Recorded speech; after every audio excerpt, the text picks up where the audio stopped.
this time, in a different aspect na ini-explain ko sa inyo, lalo na yung verse John chapter 4, 23 and 24. So, makikita ninyo dito yung part why Jesus was sent as a Messiah. At gusto kong intindihin yung mabuti ito kasi paulit-ulit itong topic natin, and we are finishing our discussion, regarding Ezekiel chapter 28. Let's watch the movie.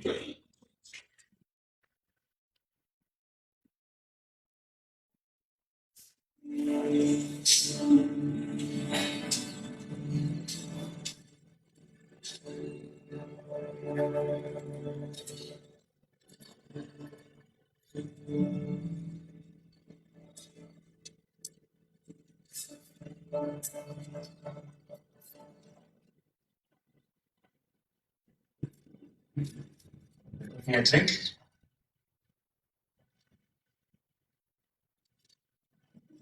You can hear me? That's bad, huh? You were Jew. That's quite a drink for me as a American. A woman. I'm sorry. I should have said please. You know, it's not safe for you to be alone out here. Nor you. Why haven't you come with others? Why so late in the day? Don't women come to the wells in the morning? Yeah, well, none of them will be seen with me, so I have to come too. Repeat, see what's so funny in your mind. Why won't they be seen with you? Long story. Tell like a drink of water if you can split it. You see what a parched throat will do. Aren't I unclean to you? And to be defiled by this vessel? Maybe some of my people say that about your women, but I don't. Yeah? What do you say? I say if you knew who I am, you'd be asking me for a drink. Really? And I would give you living water. Wood. Says that you have nothing to throw water with, and this is a deep well. Besides, what do you need from me if you have your own supply of living water? Long story. The Jewish water is better than Samaritan water. That's not what I Are said. you a better man than our ancestor Jacob, who dug this well?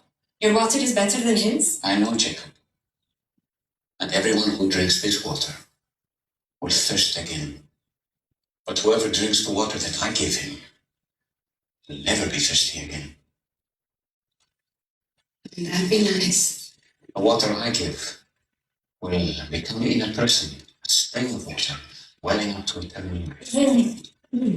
It's really. Prove it. First, go and call your husband and then come back. I will show you what. I don't have a husband. You are right. You had 5 husbands. And the man you're living with now is not your husband.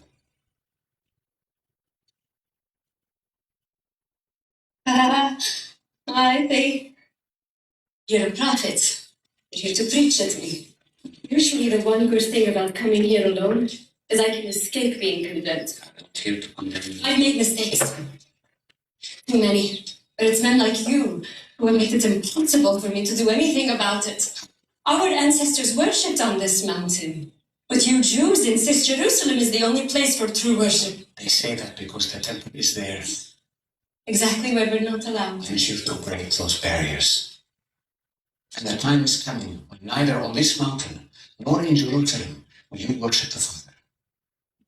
So, where am I supposed to go when I need God? I've never received anything from God, but I couldn't thank Him even if I did. Anywhere. God is spirit. And the time is coming and it is now here. It won't matter where you work, but only that you do it in spirit and truth. Not in mind. That is the kind of work He's looking for. It don't matter where you're from or what you've done.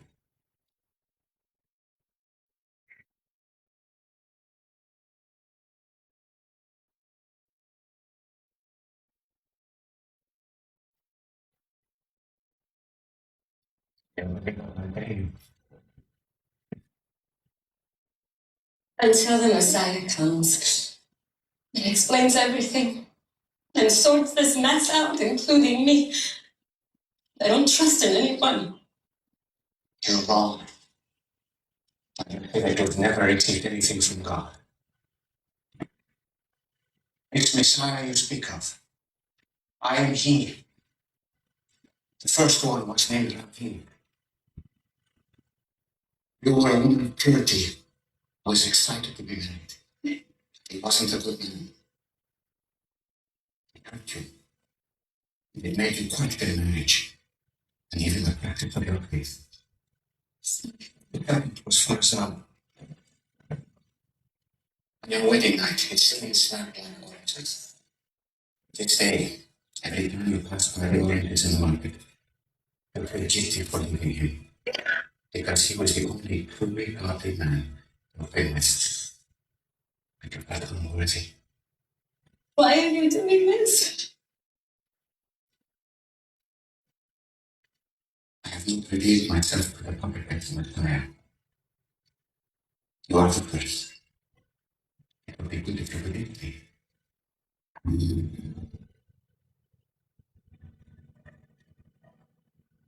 It's the wrong person. I came to Samaria just to meet you. You're thinking it's an accident time. And here in the middle of the day, I'm rejected by others. not by the Messiah.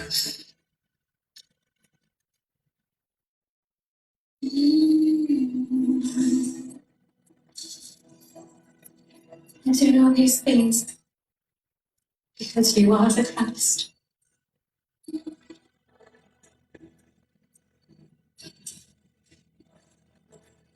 I'm going to tell everyone.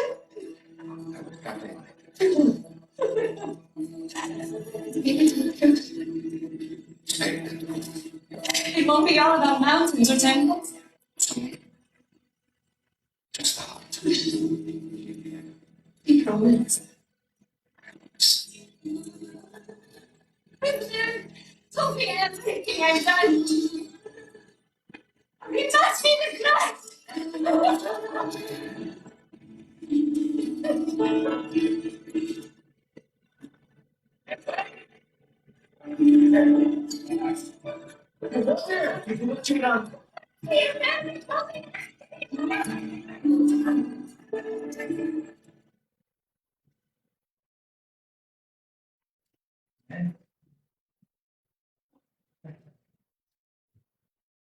Nakatch niya yung naka-effect.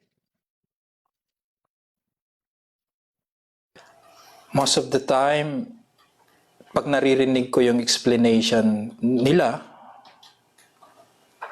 ng maraming messages and sermons tungkol dito sa nangyaring incident which was actually orchestrated by God through Jesus Christ, declaring himself as the Messiah, as the Christ, recognized by the woman at the very first time, and how do you call that? Acknowledged by Jesus that he is the Christ.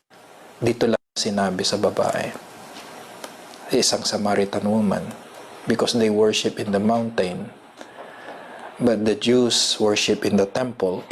It was built by Solomon and David.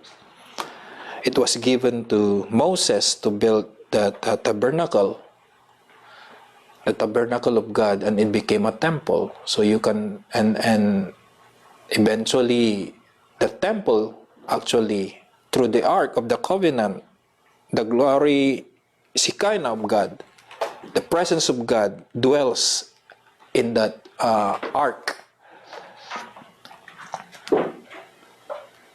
Kung ano nyo lang, kung tawag dito, maunawaan ninyo yung part na yon. Anyway, it will be a lesson for lessons for discipleship na mas maunawaan ninyo. But our topic is still yung authority of the Son, who is the Christ, who became Jesus. Remember our first session, yung first session natin sa topic, the principle of creation, why God created heaven and earth. And then binasa natin yung Genesis chapter 1, 1 to 31. At yung verse 1 and 2, ito yung dinidiscuss ko sa inyo ngayon, na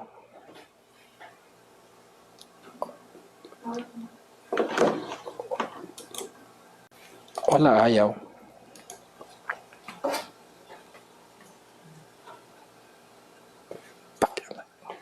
Na gusto kong ninyo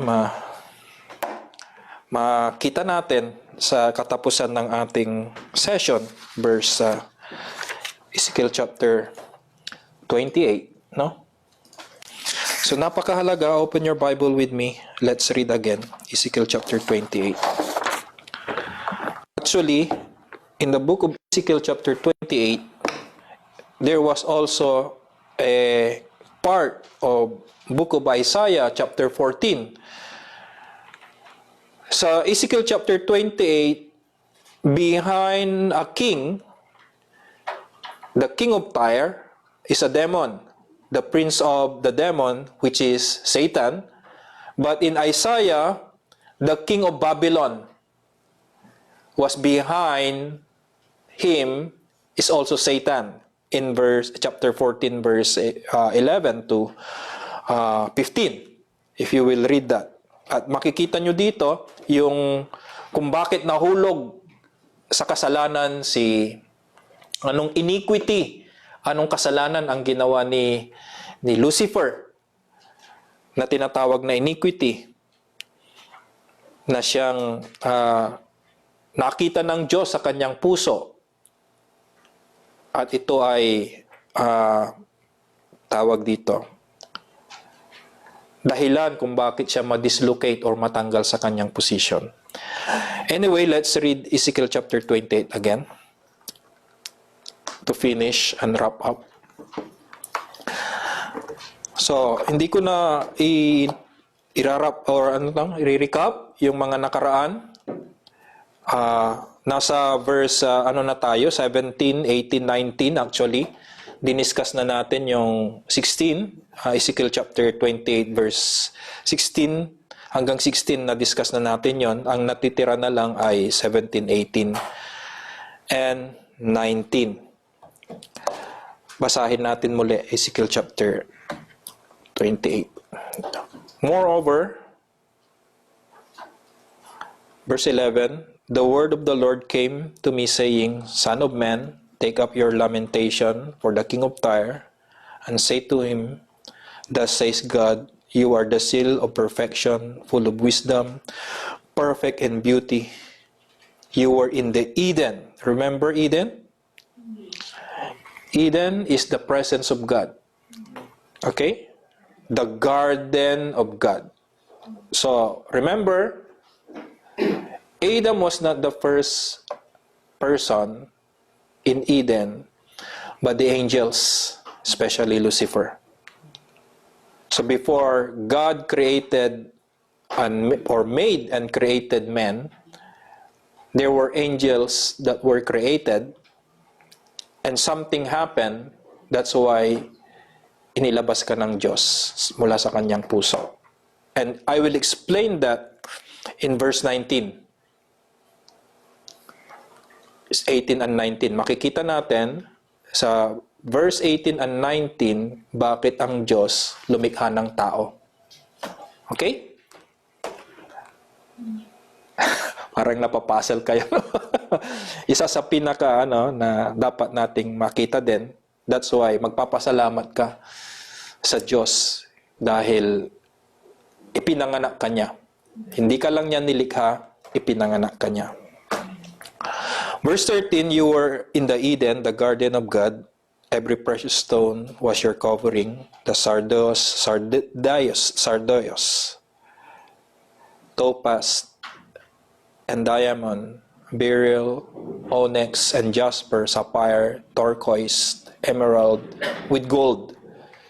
The workmanship of your timbrels and pipes was prepared for you on the day you were created. Underline that. Lucifer was created. Always remember that angels are created. They are not made, they are created. Remember, bara, asa, created, made. Napakahalaga na maintindihan ninyo yung part na yon, because that principle, that word alone, the Greek and the Hebrew word, ay napakahalaga na maintindihan natin para hindi tayo mapasal sa ating pananampalataya. Kasi I think this is one of the foundation ng ating pananampalataya na dapat maging malinaw. Verse 14, you were the anointed cherub. Remember anointed? Anointed means? Okay.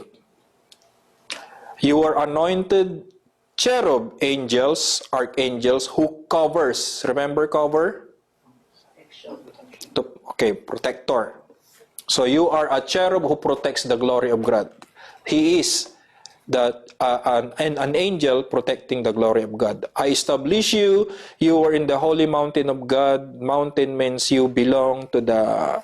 He is in the rug, or the how do you call that? Fiery furnace. Sa malapit sa trono ng Diyos. You walk back and forth in the midst of fiery stones. You were perfect in your beauty. You are perfect in your ways from the day you were created. So, second time, it was stated that angel Lucifer is a created being. Till iniquity was found in you. Verse 16, the abundance of your trading, you became filled with violence within, and you sinned. Therefore, I cast you as a profaning out of the mountain of God, and I destroyed you, a covering cherub.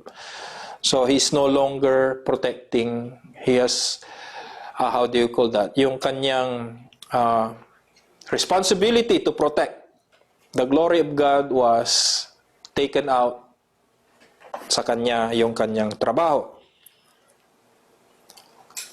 From the midst of the fiery stone. 17, your heart was lifted up because of your beauty. So, because of His perfect beauty, pumunta sa kanyang ulo, masyadong, tandaan po natin, tumingin muna kayo rito, sa panahon natin, in-explain ko sa inyo, na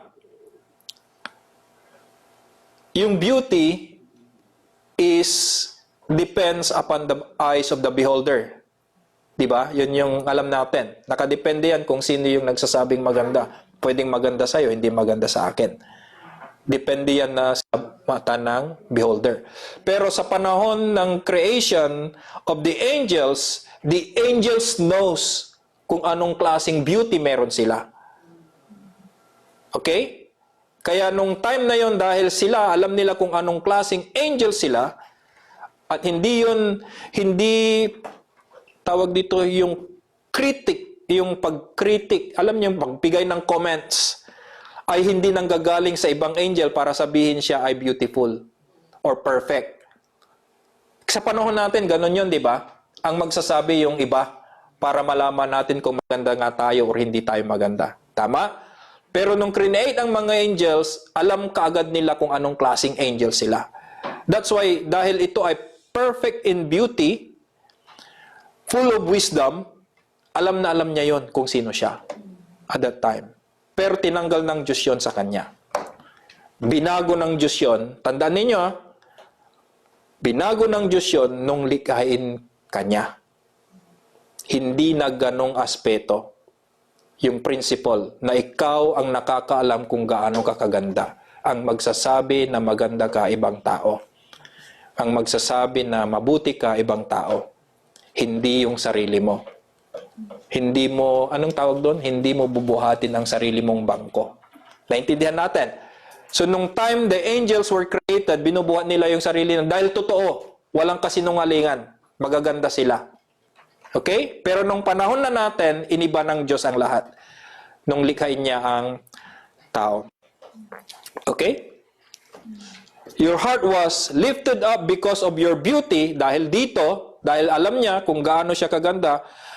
Tapos, you corrupted your wisdom. Remember, when he was created, he was so perfect and beauty, full of wisdom. So, yung beauty niya ay siya na ang nagli-lift up ng sarili niya at yung kanyang wisdom ay corrupted na. Verse 17. So, anong nangyari? You corrupted your wisdom for the sake of your splendor. So, alam niya kung gaano siya ka-splendid sa ability and gifts na binigay sa kanya ng Diyos. Kaya ang ginawa ng Diyos, because of this iniquity, I cast you to the ground, I laid you before kings. Tandaan natin itong mga to. That they might gaze at you. Verse 18, you defiled your sanctuaries by the multitude of your iniquities. Hindi na siya iniquity, kundi iniquities. Dati, iniquity lang. Pero nung nakita niya yung kanyang splendid of his tinatawag na anointing, yung kanyang ability and gifts, mas naging malawak yung kanyang iniquities. Nadagdagan yung kanyang kasalanan. Dahil sa kanyang splendid of gifts na binigay sa kanya. Kaya hindi tayo basta-basta pinababayaan ng Diyos na sabihin natin na magaling tayo. Hindi basta-basta pwede na, porque alam mong magaling ka, ikaw na, pwede ka na, tapos hindi ka napagbigyan, layas ka, hanap ka ng ibang simbahan, dahil doon ka magagamit. Kung si Satanas tinanggal sa langit, dahil sa ganong klaseng ugali, tinanggal siya sa trabaho, sa tingin mo, hindi ka tatanggalin. Angel yun, full of wisdom, perfect and beauty. Sino ka? That's why napakahalaga yung principle na maunawaan natin that hindi ka basta-basta maging pastor, worship leader, instrumentalist, deacons, or ano pa mang profesyon. Unawain mo muna itong part na to bago mo pasukin yung area na yon. Dahil ang angel pwede silang tanggalin, ikaw pa kaya? Hello? So, sinong magmamataas? Kaya nga, di ba, alam natin, that's why sometimes, parang, alam niyo sa panahon natin, sa ang iglesia, yung pastor parang nawalan siya ng authority na dapat mabait ang pastor, dapat di ba? Dahil, alam niyo yun, yung nakita naman na may abilidad, bakit hindi pinagbibigyan? Hindi ganun yun eh. When you are anointed, you have to also protect. So if you cannot protect the anointing, the gifting, yung glory ng Diyos, dahil yung anointing mo ay dahil protektahan mo yung glory ng Diyos, yung kanyang pangalan, hindi madungisan. Ulitin ko. Ang isang kinamatayan ng Panginoong Jesucristo sa krus, at ito yung pinakahigit sa lahat, ay yung pangalang dinungisan ng tao na pangalan ng Diyos. Yun yung nilinisan niya ng kanyang banal na dugo. Akala ninyo yung kasalanan ninyo. Hindi, yung pangalang dinungisan natin.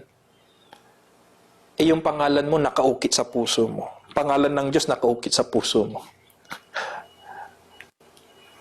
Naintindihan natin? Kaya kailangan linisan ka niya. Remember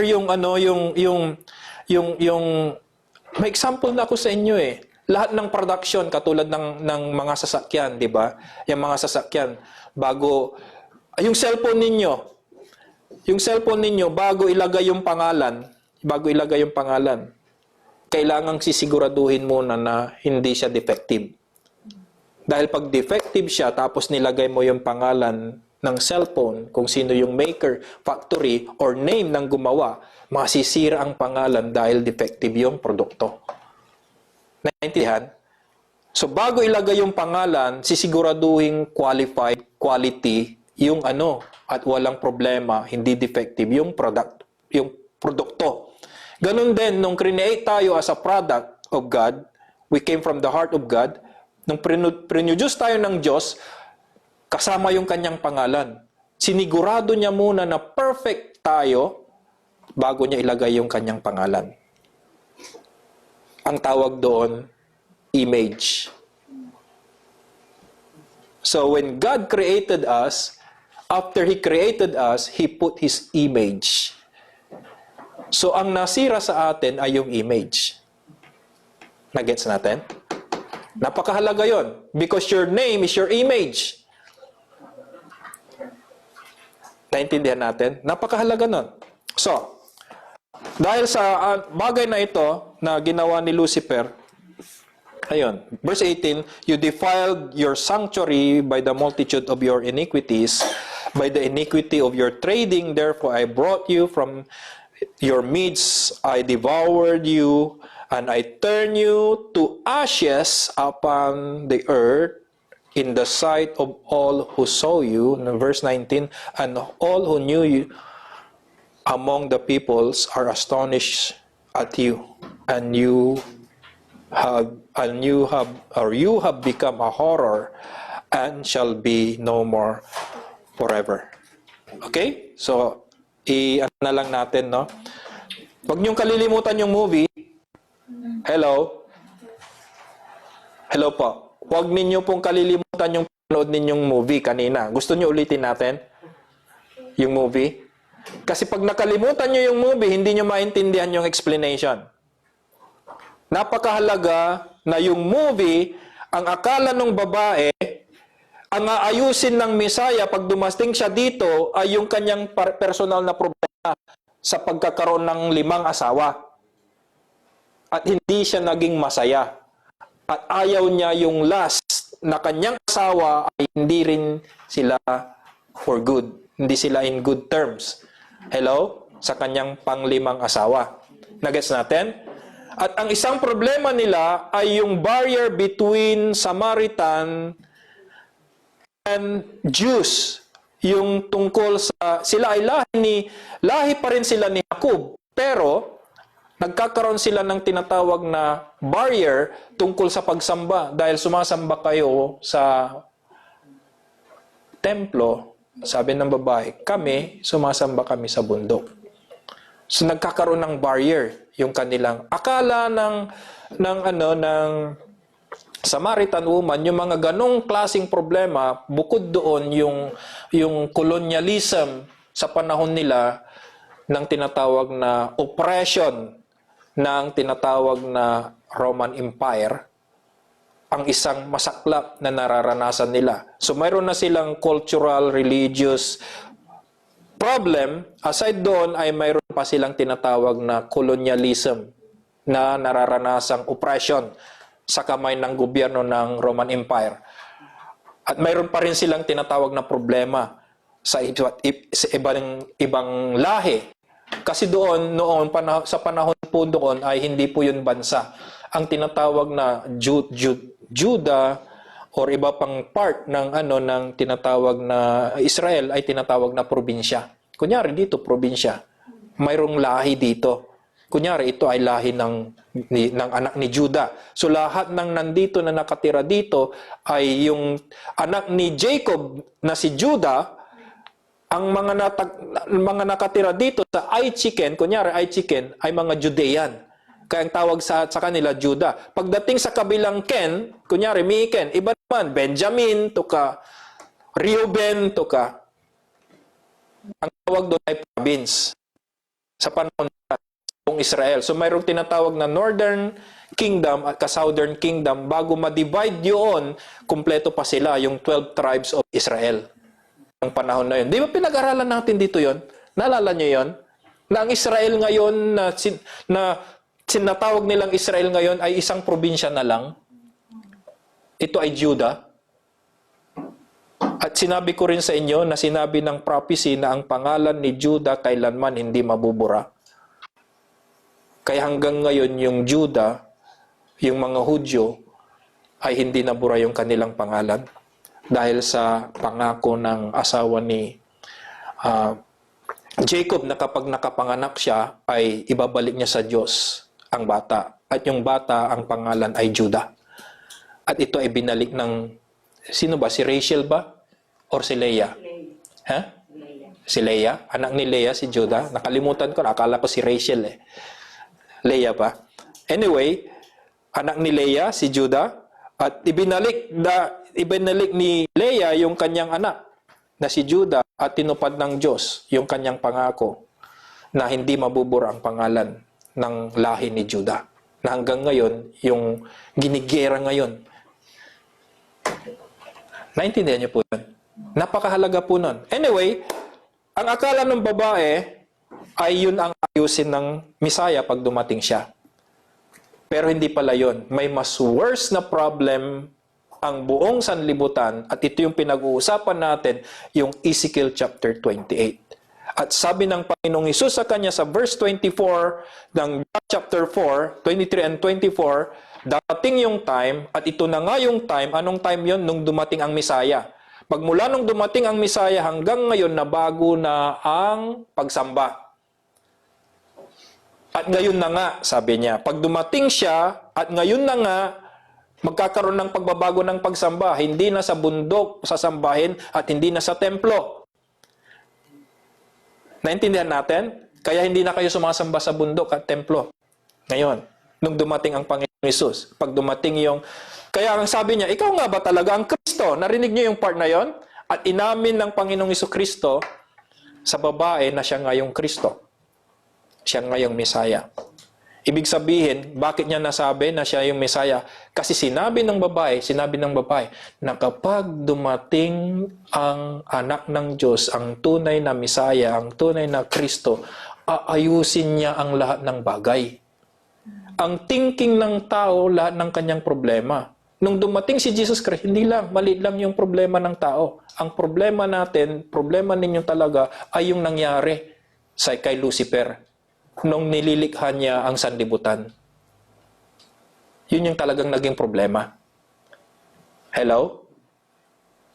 Naging ano na lang tayo, naapektuhan na lang tayo ng problemang yun. Kung bakit yun yung naging sitwasyon natin ngayon. Naintindihan niyo ba yun? Kaya nung dumating ang Mesaya, yun yung kanyang ipinapaliwanag dun sa babae. Pero, sa tagal-tagal ko ring pinag-aralan yung part na yan, hindi ko naisip na yun pala yun yung sinasabi ng Panginoong Hesus. Na yung word na mula ngayon, hindi na kayo sasamba sa bundok or sa templo, kundi sasamba na kayo sa espiritu at katotohanan. Yan ang uri ng mga mananamba na hinahanap ng Diyos. The word hinahanap means dahil hanggang ngayon, yung anghel ay hindi pa na-replace. Wala pa siyang replacement. Bakante pa rin yun hanggang ngayon. So paulit-ulit kong sinasabi sa inyo yun. That's why kung every time you worship God, even kakaunti kayo, it doesn't matter.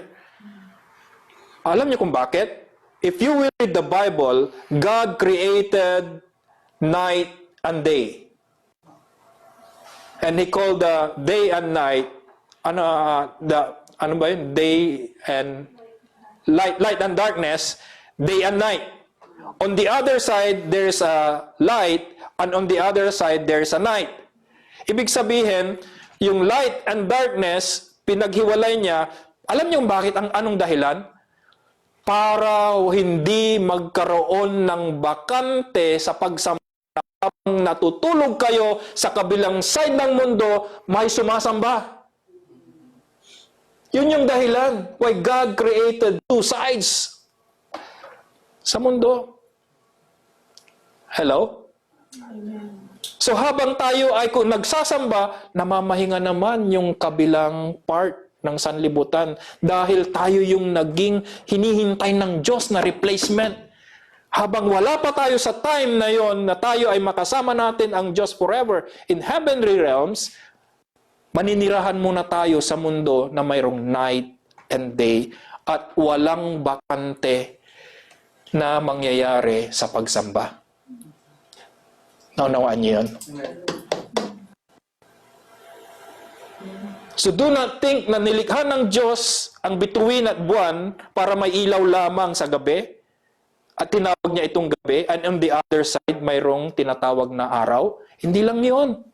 Hindi lang siya literal. In a spiritual aspect, may ibig sabihin din yun. Ang dahilan kung bakit kayo nilikha at nilagyan ng araw sa inyong tinatawag, di ba? Ecclesiastes chapter 3. everything has time. O, di ba? Napakahalaga nun. Anyway, nasa na tayo? Verse 16. So, alam na natin yung difference between iniquity and sin. What is iniquity? Iniquity is a sin worse than sin. Tandaan natin yon. Ano yung sin na iniquity? Bakit worse siya? Bakit mas worse ang iniquity kaysa yung kasalanan ginagawa ng tao? Kasi pwedeng nagsiselos ako sa'yo, pero hindi mo nakikita. Nagkakasala ako sa'yo, hindi mo alam. Mas worse yun. Pero magkasama tayo, masaya tayo, pero hindi mo alam, naiinggit ako sa'yo, envy. Mas worse yun. Kala natin yung naiinggit, simple lang. Hindi, mas worse pala yun. Hello? Bakit? Kasi ang principle ng iniquity ulit, iniquity is waiting to be manifested. So bago ka mag-commit ng kasalanan, nag-commit ka na ng kasalanan. At ang tawag doon ay iniquity. So bago mo gawin yung kasalanan, mayroong behind that kasalanan na nangyari na. So lahat ng ginagawa pala natin na nagkakasala tayo, behind it, mayroon na palang iniquity. Hello? Kaya hindi, tawag dito, hindi mo malilinlang si pastor. Kasi natutunan ko siya. Linlangin mo, lela mo. Nangyari sa langit, sa atin, hindi mangyayari. Posible yun. Hindi mo lang kilala. That's why napakahalaga na matutunan natin na magkaroon tayo ng knowledge kasi without knowledge, you will never experience how to discern spirits. Hindi mo madidiscern ang spirits behind kung wala kang knowledge.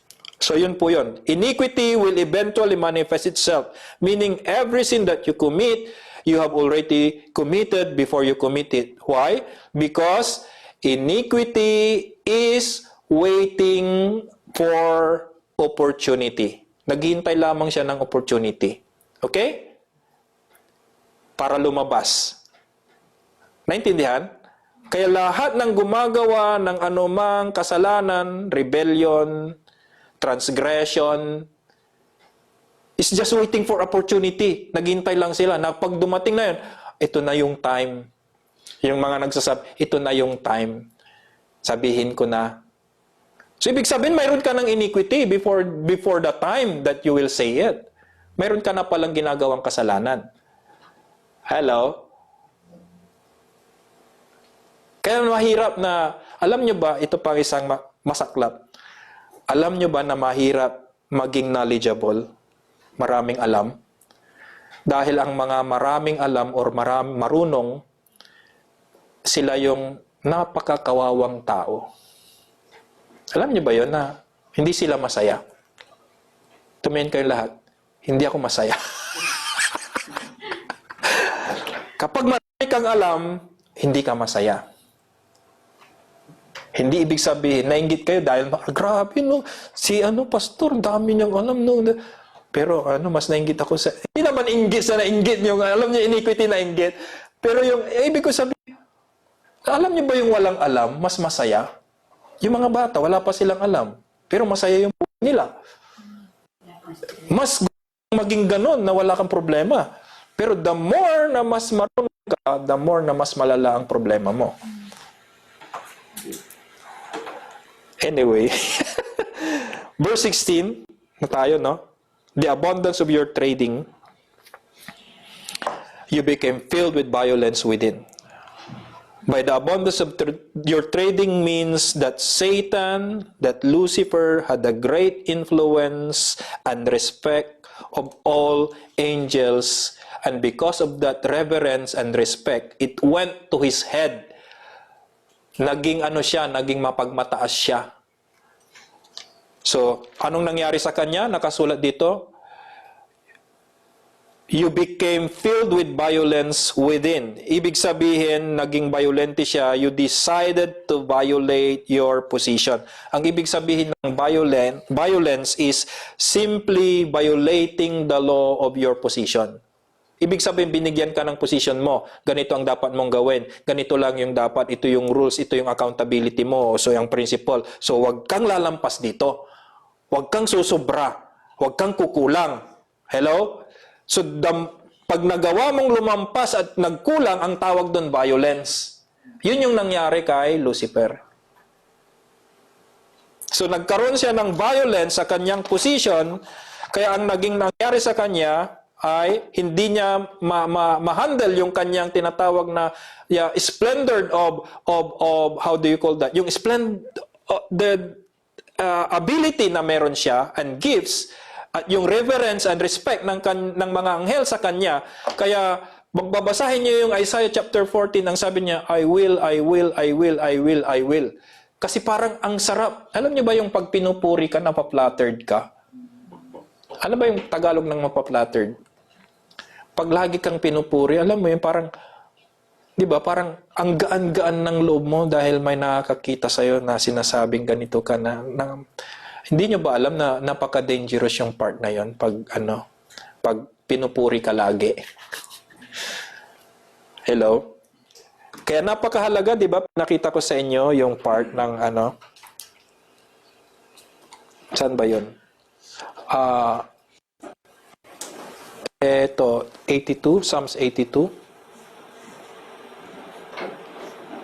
Pinakita ko sa inyo to, the Psalms 82. Ang sabi that kayo din ay mga Diyos, hindi kayo capital G, kundi small g.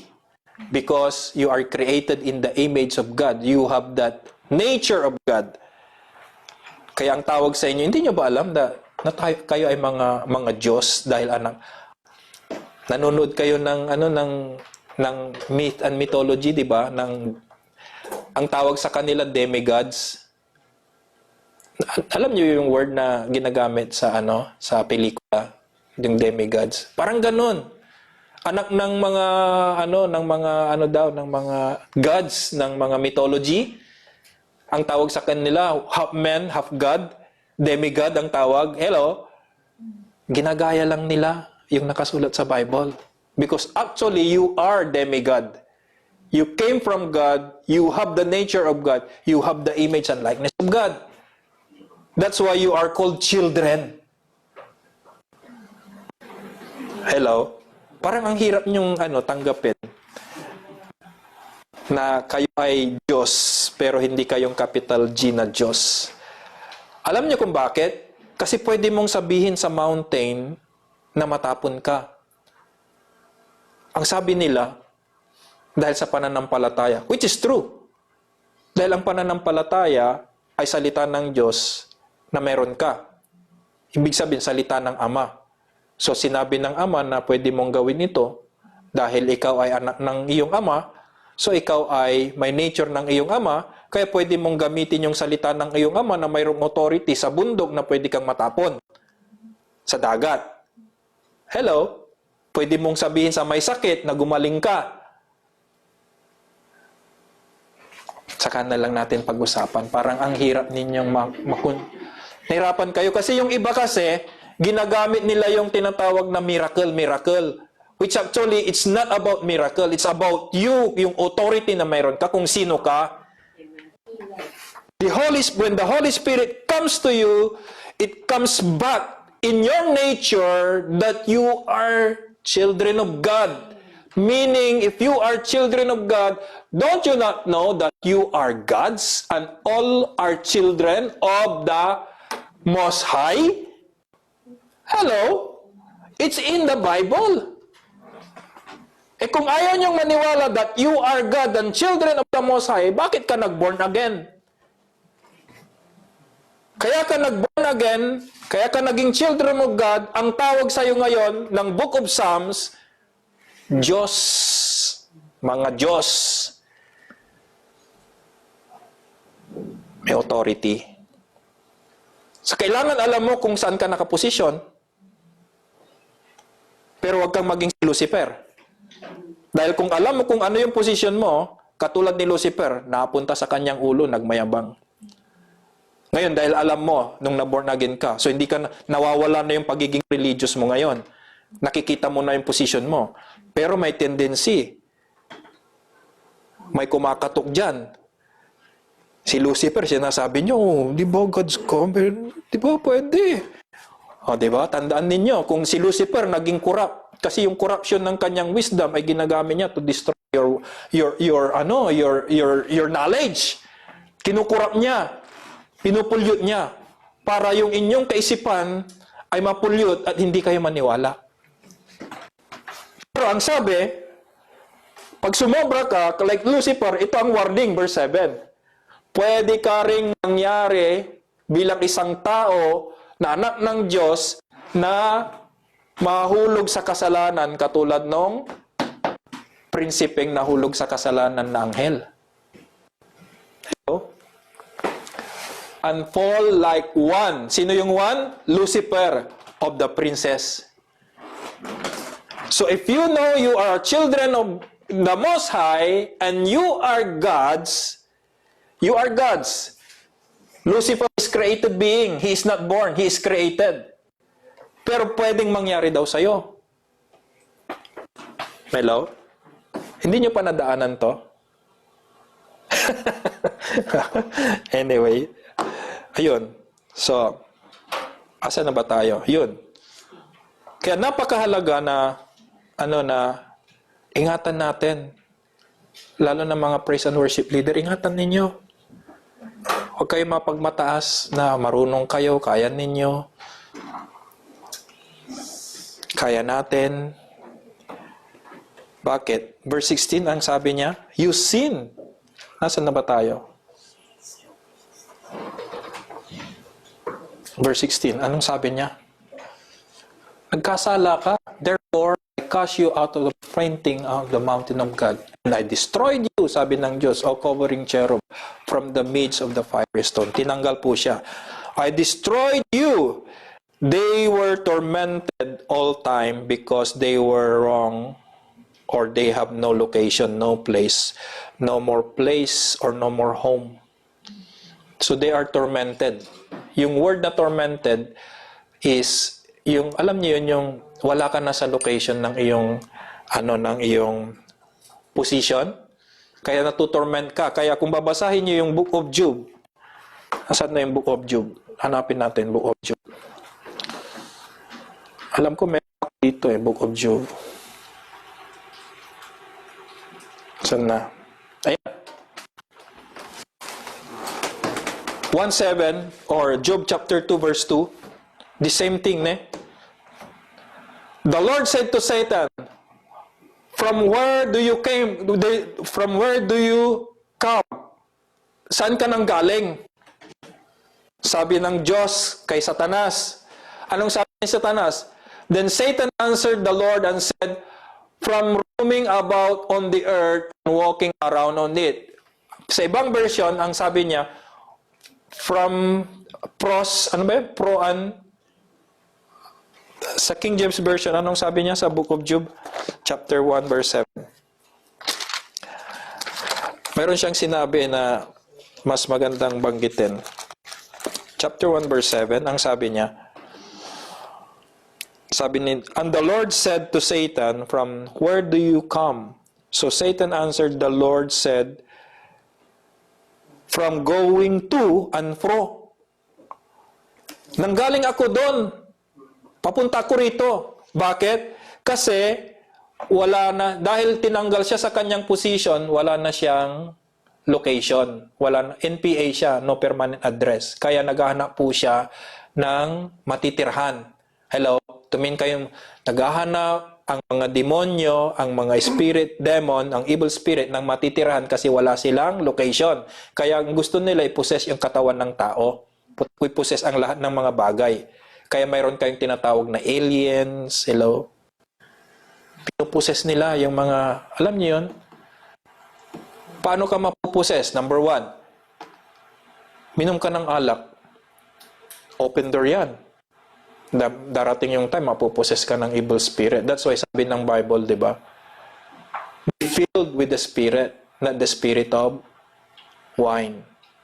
So, ang mga vices ay mga open doors yan para tayo ay pasukin ng evil spirit. I cast you out as a profane thing out of the presence. So, Lucifer was kicked out from the location. That's why ang sabi niya sa Job, galing ako dito, galing ako doon. Bakit? Kasi wala siyang matitirahan. Huwag niyo siyang patirahin. Hello? Ulitin ko. Pwede bang tumira sa bahay ng isang born-again believer ang masamang espiritu? Pwede. Okay? Sa born-again believer, pwede bang tumira ang masamang espiritu? Hindi. Pero sa bahay mo, pwede. Tandaan niyo yun. Pagdating sa pag-aaral natin tungkol pa sa discerning spirit at the works of the demons, explain ko sa inyo na sa loob ng inyong bahay, ini-entertain nyo ang evil spirit. Hindi nyo alam. Pero Christian kayo. Pero pastor ka. Pero pamilya mo. Pamilya kayo ng pastor. Pwede ba? Pwede. Hindi sa puso ng mga believer, pero doon sa relationship. Saan daw? Doon sa relationship. Saan daw? Hindi nyo naintindihan ang salitang relationship. That's why napakahalaga na intindihan natin ano ba ang ibig sabihin ng relationship. I cannot explain that ngayon. Pero sa discerning spirit, malalaman mo na ang number one na pinapasok ng evil spirit ay yung tinatawag na connection. Kasi wala silang location. Kailangan nila ng connection. At ang pinaka-connection na pwede nilang pasukin yung tinatawag na relationship. And hindi ko muna i-explain yan sa inyo. But, dahil walang location sa Satan at ang mga spirit, evil spirit, naghahanap sila ng kanilang matitirhan. So, Satan as an unemployed, an undisposed demon spirit looking for home and a very dangerous creature. Verse 17, your heart was lifted up because of your beauty. You corrupted your wisdom for the sake of your splendor. Satan did not lose his wisdom. God said, it is corrupted because of his splendor. So Satan uses his corrupted wisdom for destruction. Satan will help you justify wrong and make it sound like right. Ulitin ko. The word of the wisdom, corrupted wisdom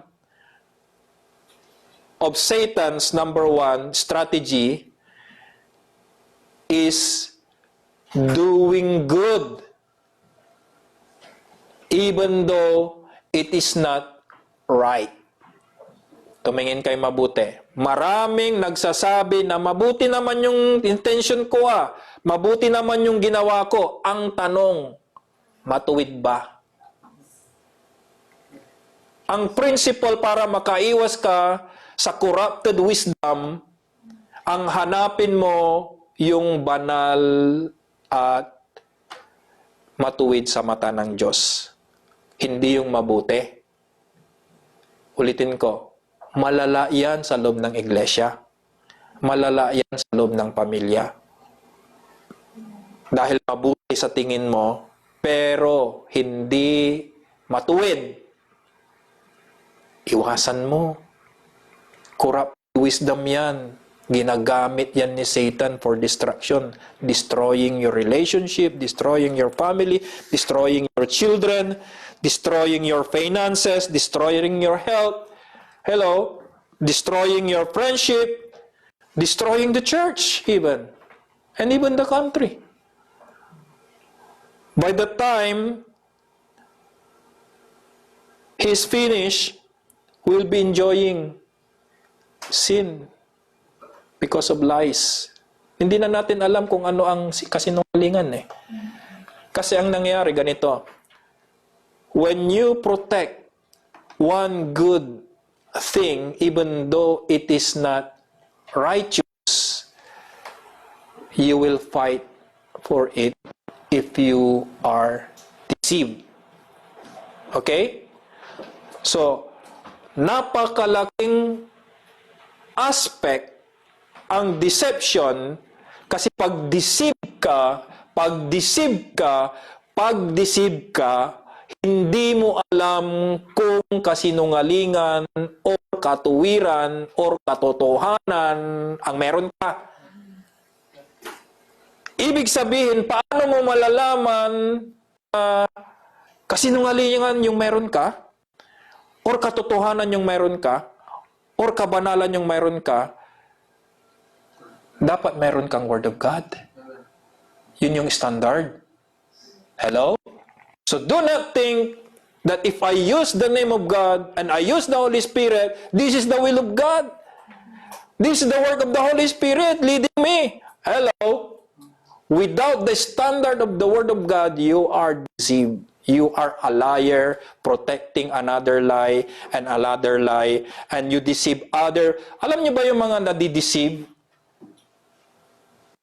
Sila rin ang may kapangyarihan to deceive others. Hello? Kaya, when you are a friend, your friend, kung pag may kaibigan kang na-deceive sa kanyang kasinungalingan, kasi hindi niya, tumingin kayo dito, ang isang na-deceive sa kanyang kasinungalingan, hindi niya alam kung tama siya o mali siya. Hello? May evil spirit na kasi. At ang pinamakasaklap, sasabihin mong galing sa Diyos. Pero walang standard ng Word of God.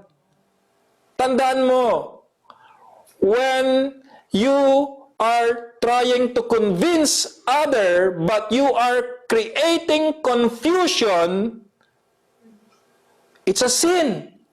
It's a lie. Because God is not a God of confusion. God is a God of peace. God is a God of order.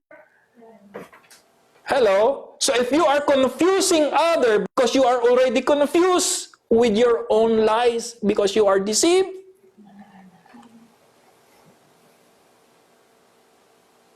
and that's the work of Satan. That's the work of the evil spirit. How evil it is. Yung mga taong deceive sila at dinideceive nila yung kapwa nila tao. Kapwa nga nila Christian. Sino ang kayang ma-deceive? Yung walang alam din sa Word of God, ang alam nila religion. Kaya napakahalaga, embrace the discipleship training program ng church. Yan ang foundation ng iyong growth. Hindi yung pag-atin-atin mo ng Sunday. Hello?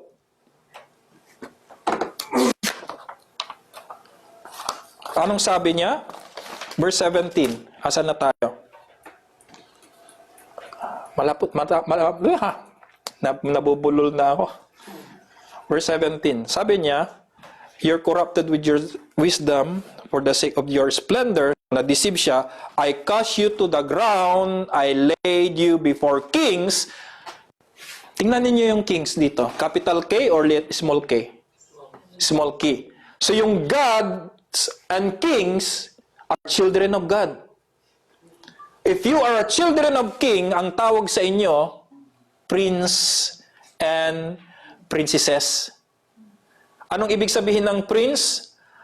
First in line to the throne. So ibig sabihin, pag namatay yung king, yung prince ang susunod na mag-ahari. Ang problema mo, hindi mo mamatay yung hari. Yung hari natin. Kaya ang ginawa ng hari, binigyan tayo ng sarili nating territory. Di ba? Pinaliwanag ko na sa inyo yan. Yung purpose of creation and yung purpose of your life. So nagbigay siya ng territory called earth para maghari tayo sa sanlibutan. Nagamit natin yung kanyang pangalan, yung kanyang image and likeness. So anong nangyari? Nakurap tayo. So yung gamit nating image and likeness ay hindi nanggagaling sa Diyos. Nanggagaling sa Diablo, kaya ang ugali ng mga kasama mo talagang demonyo. Di ba? Can you imagine that? That's why ma-appreciate mo yung work ni Jesus Christ kung bakit siya Anyway, time ko na. Kaya, ayun. Meaning, anong sabi dito? Small king referring to you. So, sabi ng Diyos kay Satan, I kick you out,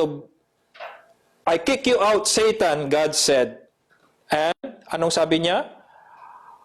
Anong sabi dito? How could, sabi dito, that they might gaze at you. Tinitingala ka daw ng mga hari. Sino daw yung mga hari?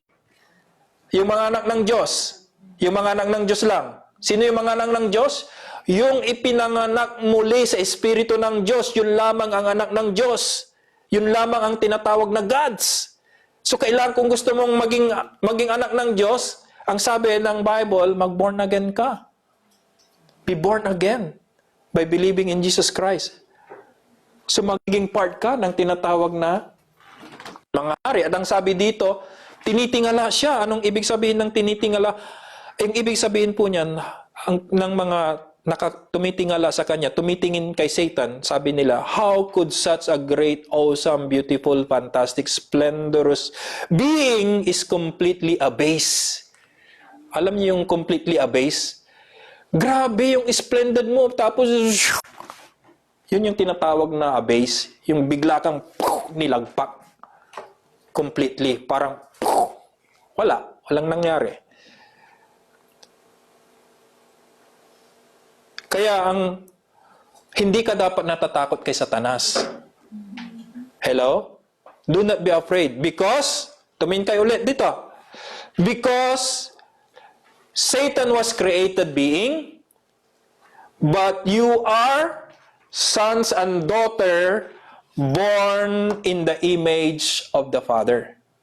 Kaya hindi tayo dapat natatakot sa created being kasi tayo ipinanganak. Verse 18.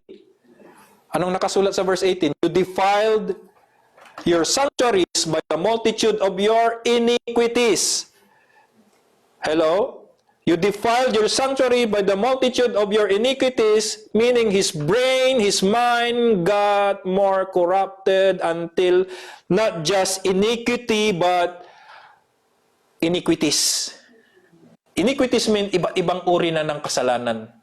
Dahil pinoprotektahan niya yung unang niyang ginawa, alam niyo yun? Yun yung nangyayari.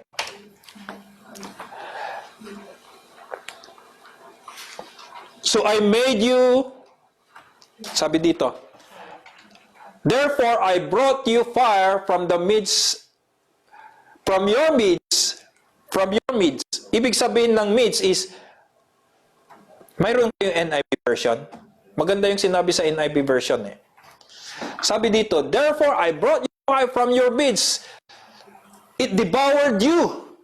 Nasunog ka.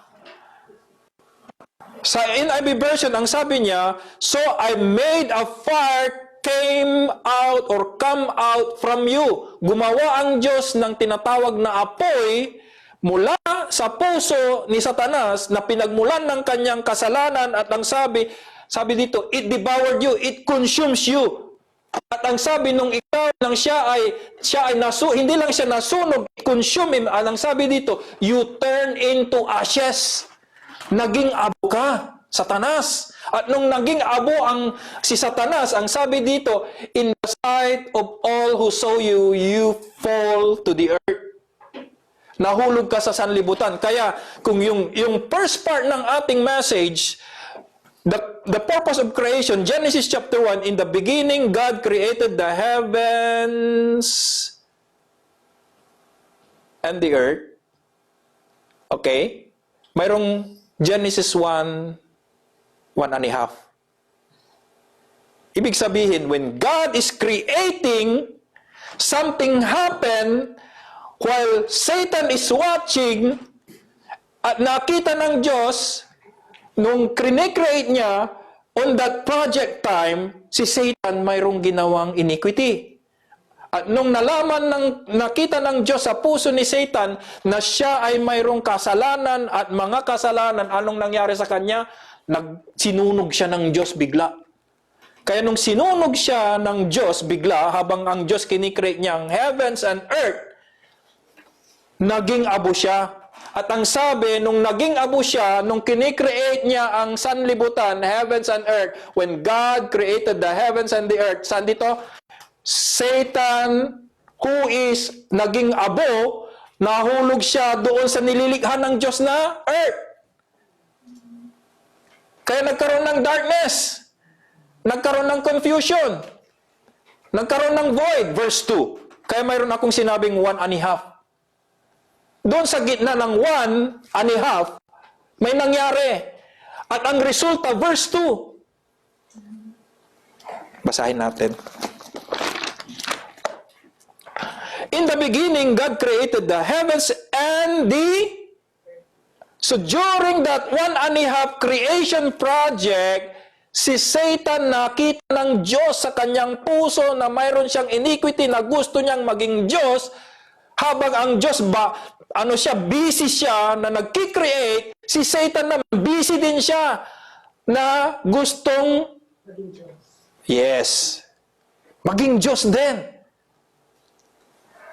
Kaya nung kinikreate ng Diyos, ang sanlibutan, ang earth, nahulog sa tanas dahil sinunog siya. Sabi niya dito, I brought you fire in the midst of you, in the midst of you. Ibig sabihin, yung pinakasentro sa kanya, ano yung pinakasentro ng buhay mo, ng katawan mo, hindi ba yung puso mo? Lumabas ang apoy at devoured him, ibig sabihin, naging abo siya. Nung naging abo siya, nahulog silang lahat sa earth. Saan sila nahulog? Sa earth. Kaya nagkaroon ng darkness. So verse 2, pagbabasahin mo, verse 2, the earth was without form and void, and darkness was on the face of the deep. Naintindihan niyo yun? So walang makita habang kinikreate ng Diyos, walang makita. Yung mga angels, napakarami nila, naging abo sila, pati yung tubig, yung tinatawag na firmament, hindi na siya naging tubig. Dahil nahaluan sila ng ashes, wala na. Lahat ng kinikreate ng Diyos ay natakpan. Kaya kung babasahin ninyo yung Genesis, sabi niya, lupa, ilabas mo ang iba't ibang uri ng halaman. Bakit? Natakpan. Tubig, ilabas mo ang iba't ibang uri ng isda. Bakit? Natakpan ng mga ashes. Hello? Hindi nyo pa nabasa Genesis, no? Chapter 1 pa lang yan. Di ba? Anyway, ano pa? Verse 19, last na tayo. So okay na yan? Naintindihan nyo?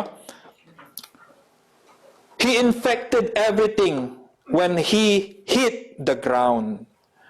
The clouds fell to the ground called firmament, and the water became like ground. Para din siyang naging parang lupa din siya. Yung tinatawag na firmament. Lahat ng may buhay ay natakpan. Verse 19, and all who knew you among the people are astonished at you. Na ano sila? Parang na-astonish, parang namangha sila. Ano yung word na astonish? Namangha? Namangha sila. Parang, anong nangyari? Anong nangyari sa'yo? You are anointed one. Anong nangyari sa'yo? Meaning, ano sabi dito? Ano sabi dito? You have become a horror and shall be no more forever. Ibig sabihin, tumingin po kayo, verse 19. Sabi ng Diyos kay Satan, you will never be a covering cherub again. Forever. Mayroong forever ba? Forever. You will never be a covering cherub. Wala siyang salvation, wala siyang restoration. Pero nung ikaw nabagsak ka sa kasalanan, hindi sinabi ng Diyos that you will be no more. You will be no more again. Hello? Nung nahulog tayo sa kasalanan, katulad ng Lucifer, hindi sinabi ng Diyos itong sinabi kay Lucifer. Ano ibig sabihin? You will never be a covering cherub anymore. That's why God made us to fill the vacancy which Lucifer once is located in that position. So ang sabi ng Diyos, now let us make man according to our image and according to our likeness, and let them have dominion over everything that we have created. At ang sabi ng Diyos, sabi niya kay Lucifer, this is my new worship leader. Hello? God created us because the place is still vacant. You were created because God wants you to fill the spot in heaven with worship, not from created angel anymore, but created in His image and likeness. His own children. Amen? That's why, sabi ni Jesus dun sa babae, that's the kind of worshiper that God is seeking.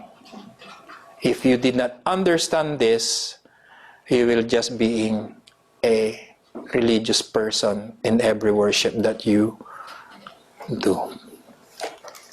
So praise be to God. Kilala mo kung sino ka. Fill the vacancy.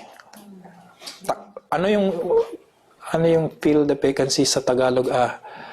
Punan natin yung bakante. Kaya tayong lahat ay tumayo. At punan natin yung bakante ng tinatawag na pagsamba. Awitin